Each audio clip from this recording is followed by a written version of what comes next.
बिस्मिल्लाहिर्रहमानिर्रहीम। अस्सलाम वालेकुम। मैं हूं मोहम्मद उमैर। स्टूडेंट्स, उम्मीद है आप सब खैरो आफियत से होंगे।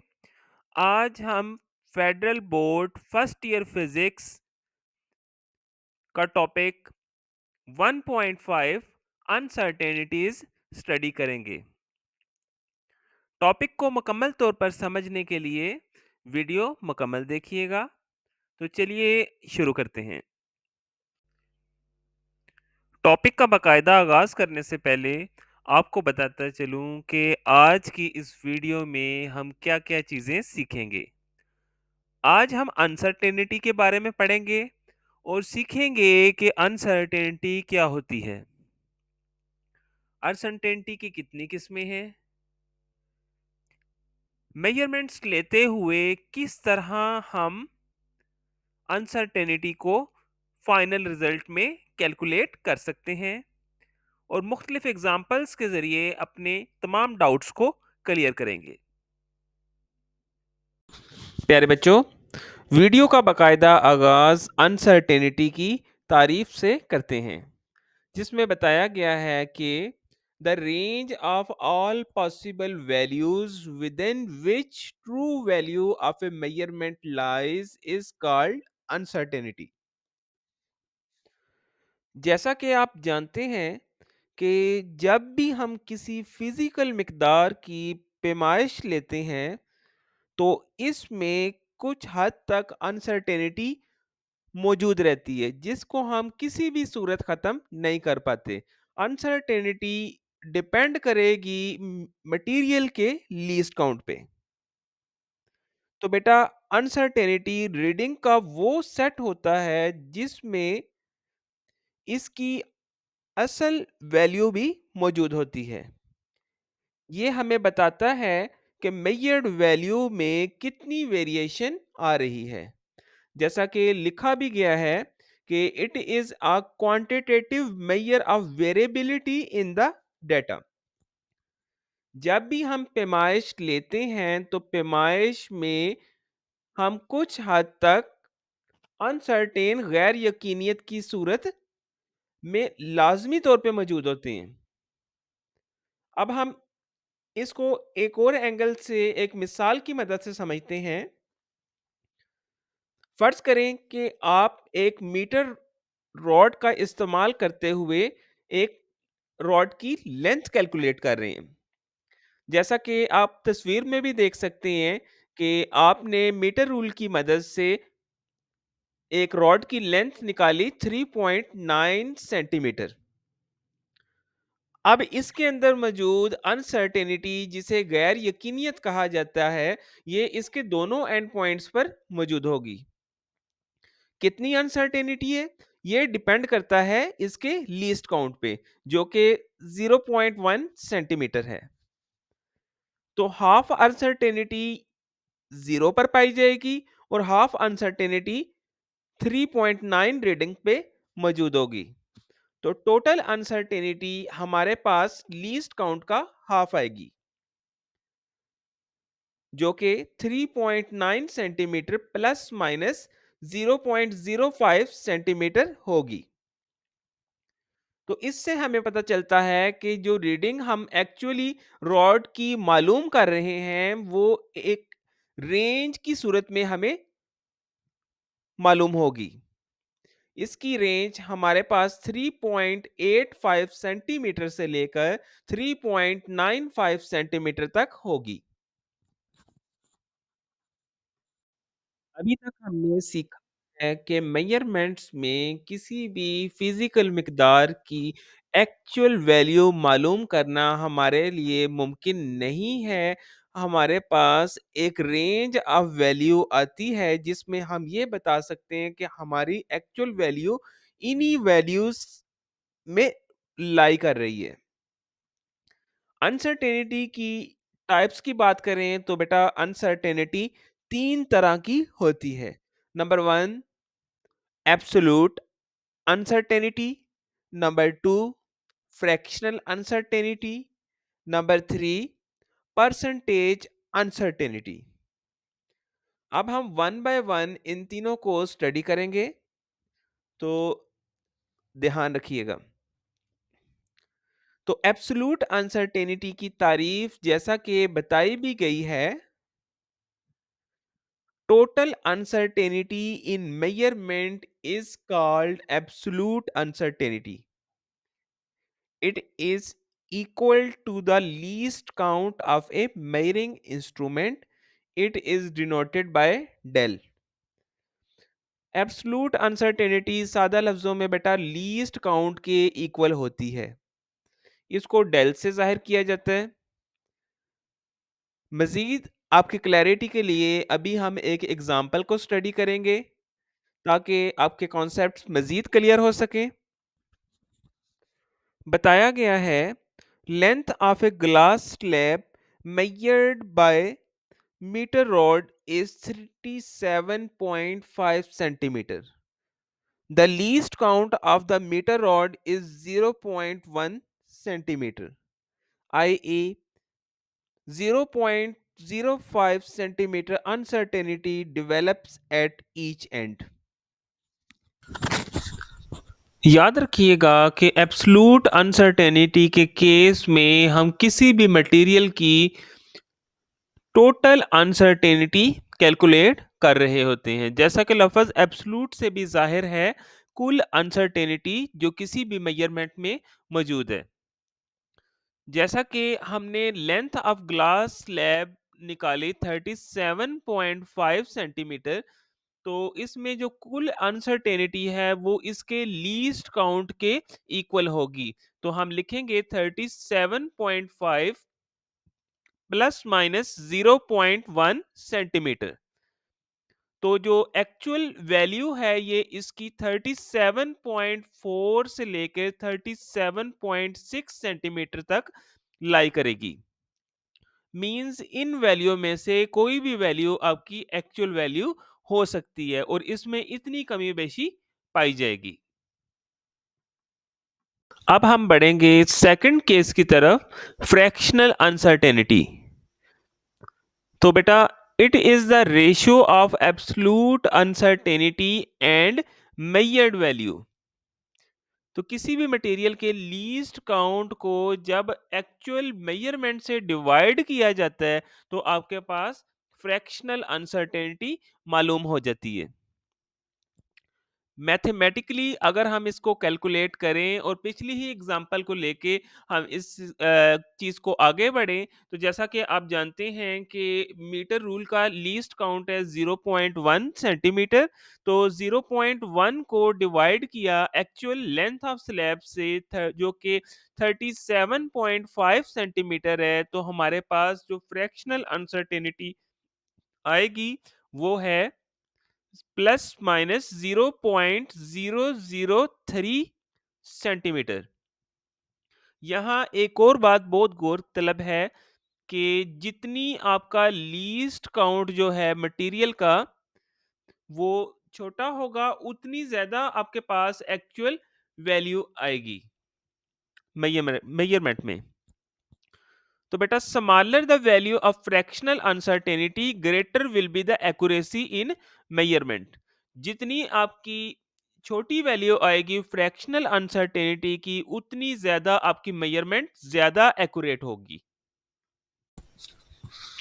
अभी तक हमने पिछली स्लाइड में सीखा कि फ्रैक्शनल अनसर्टेनिटी के केस में जब भी आप किसी खास फ्रैक्शन की अनसर्टेनिटी मेजर करते हैं, फर्ज करें कि आप एक चीज़ की रीडिंग ले रहे हैं और रीडिंग लेते हुए किसी खास पॉइंट पे अगर आपने अनसर्टेनिटी कैलकुलेट करनी है, तो वो अनसर्टेनिटी फ्रैक्शनल अनसर्टेनिटी कहलाती है।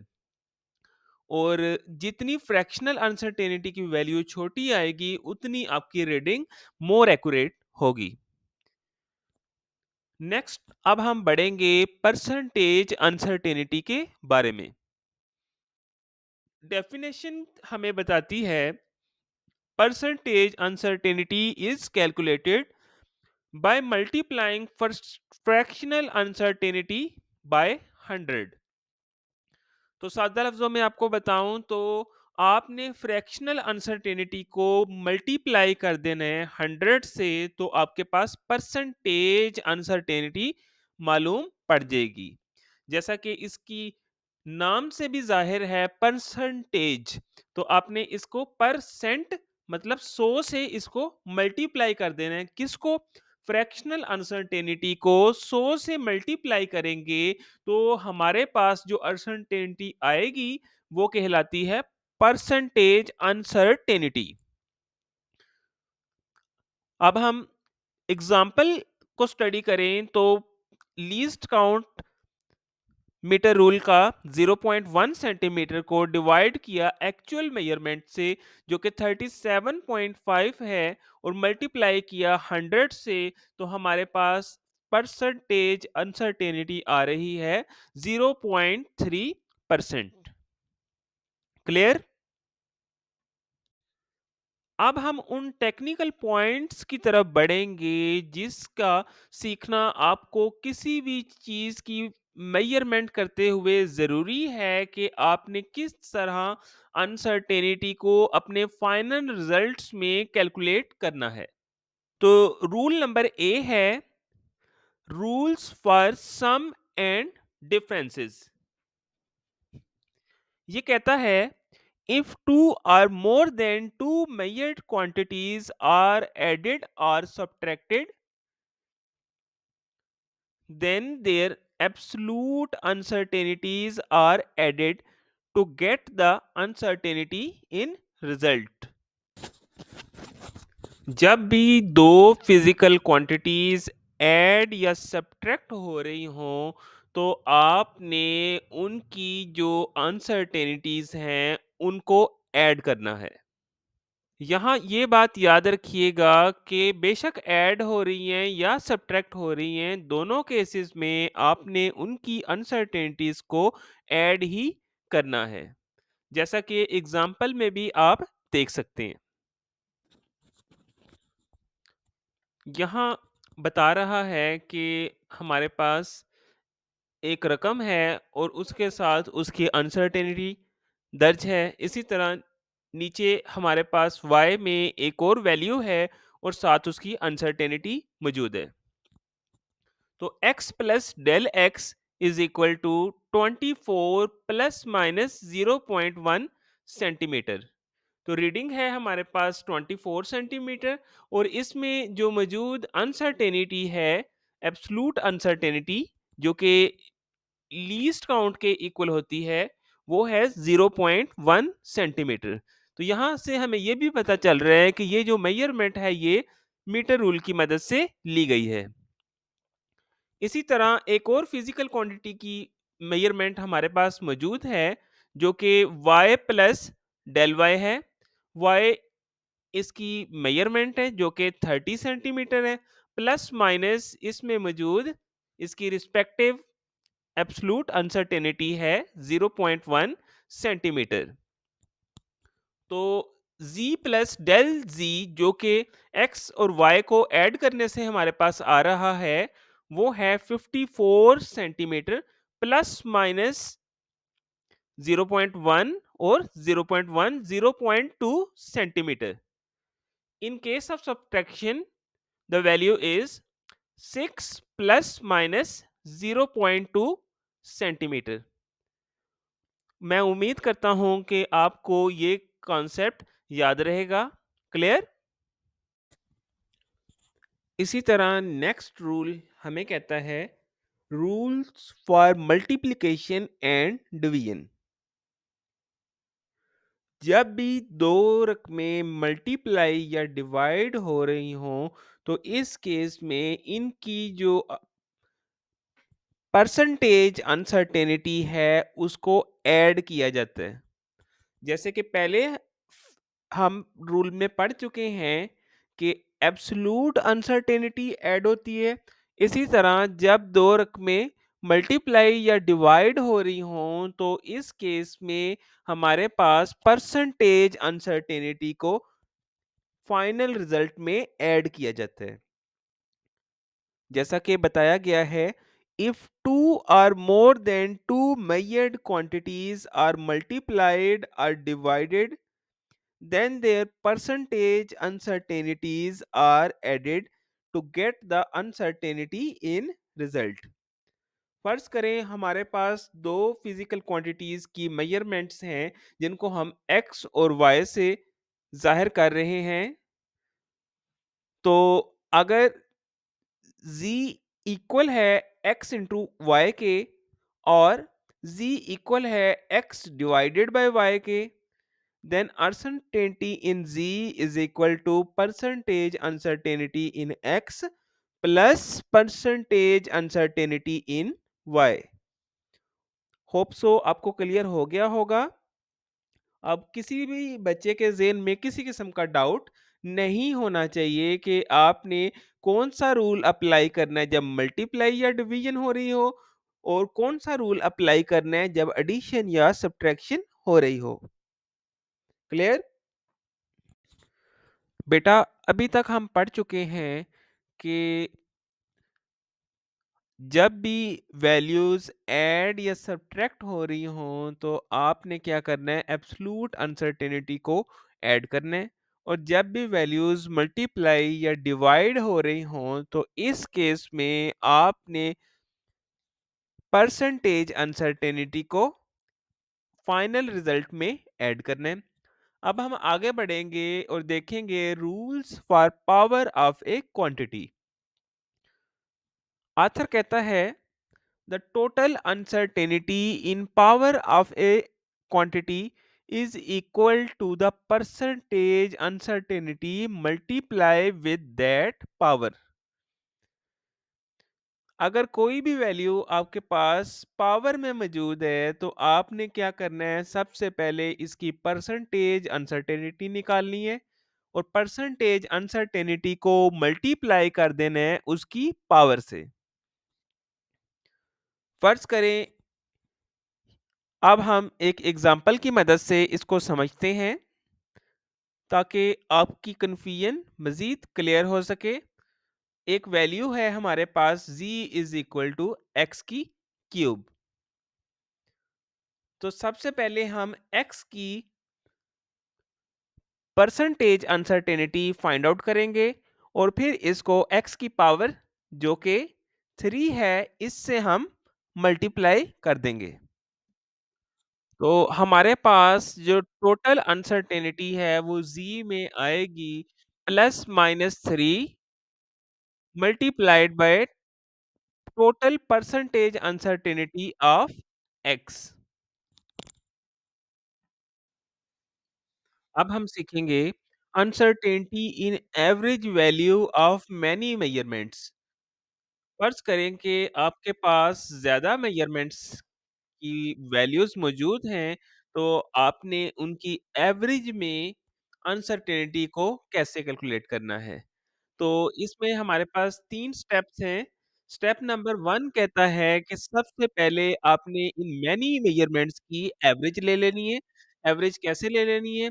नंबर ऑफ मेजरमेंट्स को आपने क्या करना है, टोटल मेजरमेंट्स को डिवाइड कर देना है नंबर ऑफ मेजरमेंट्स से, तो आपके पास एवरेज निकल आएगी। जैसे कि बताया भी गया है, find the average of measured values. तो आपने सादा तरीके से उसकी एवरेज ले लेनी है। स्टेप 2 कहता है find the deviation of each value from the average. तो आपने अब चेक करना है कि हर वैल्यू आपकी एवरेज वैल्यू से कितना दूर आ रही है, कितनी उसमें डेविएशन आ रही है। Step 3 the mean deviation is the uncertainty in the average. तो अब आपने इस डेविएशन का भी क्या करना है, मीन निकाल लेना है जो कि आपके पास अनसर्टेनिटी के बराबर होगा। Three readings are recorded for the radius of a small cylinder as R1 is equal to 1.50, R2 is equal to 1.51 and R3 is equal to 1.52 centimetres. Step 1 के मुताबिक आपने जितनी भी रीडिंग्स हैं उन सबको ऐड करके नंबर ऑफ रीडिंग से डिवाइड कर देने। तो यहाँ हमारे पास आर निकलेगा R1 plus R2 plus R3 divided by 3। 1.50 plus 1.51 plus 1.52 divided by 3। तो प्यारे बच्चों, इसका रिजल्ट हमारे पास आ रहा है 1.51 सेंटीमीटर।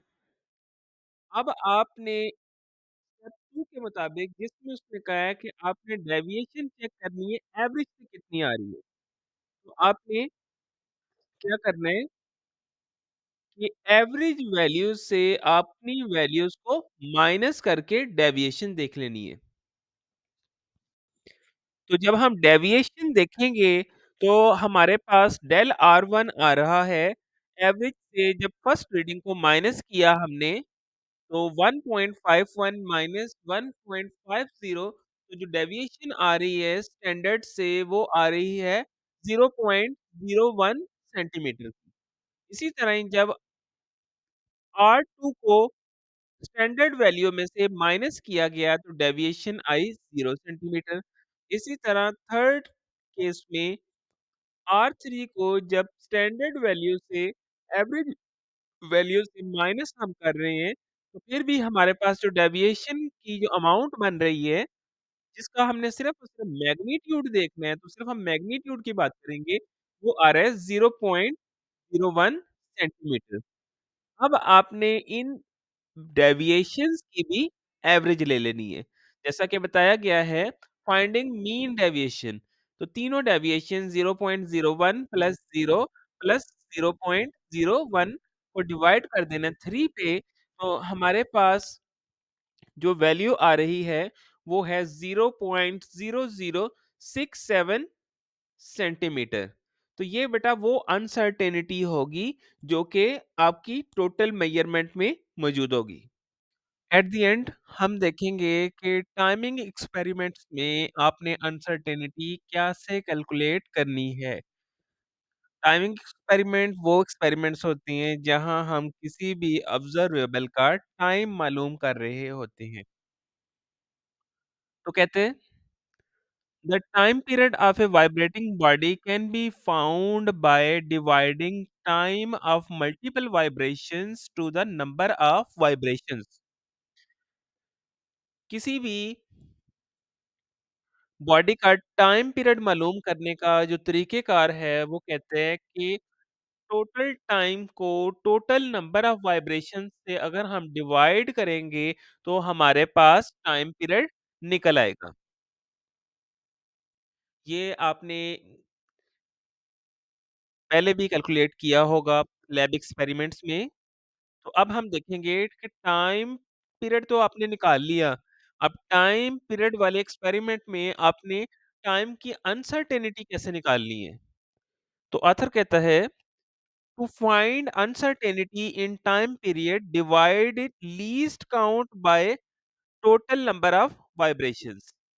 तो अनसर्टेनिटी निकालने के लिए जो कि डेल टी के बराबर है, हम लीस्ट काउंट को डिवाइड करेंगे टोटल नंबर ऑफ वाइब्रेशन से।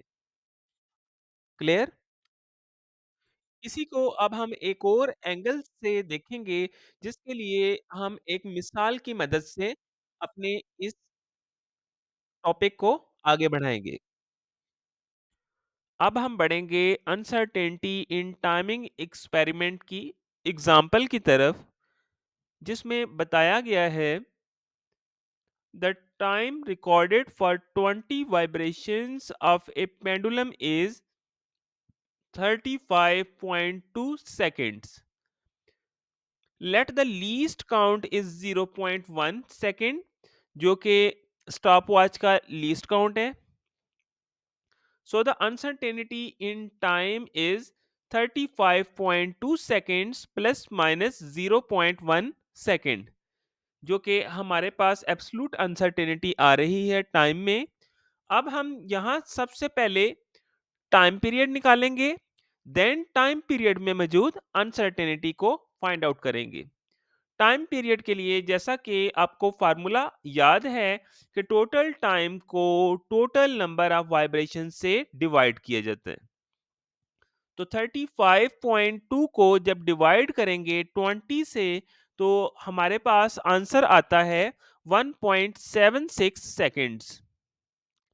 इसी तरह अनसर्टेनिटी इन टाइम पीरियड निकालने के लिए लीस्ट काउंट को नंबर ऑफ वाइब्रेशन से डिवाइड करते हैं। तो 0.1 को डिवाइड करेंगे 20 से तो ये हमारे पास आता है 0.005 सेकेंड्स।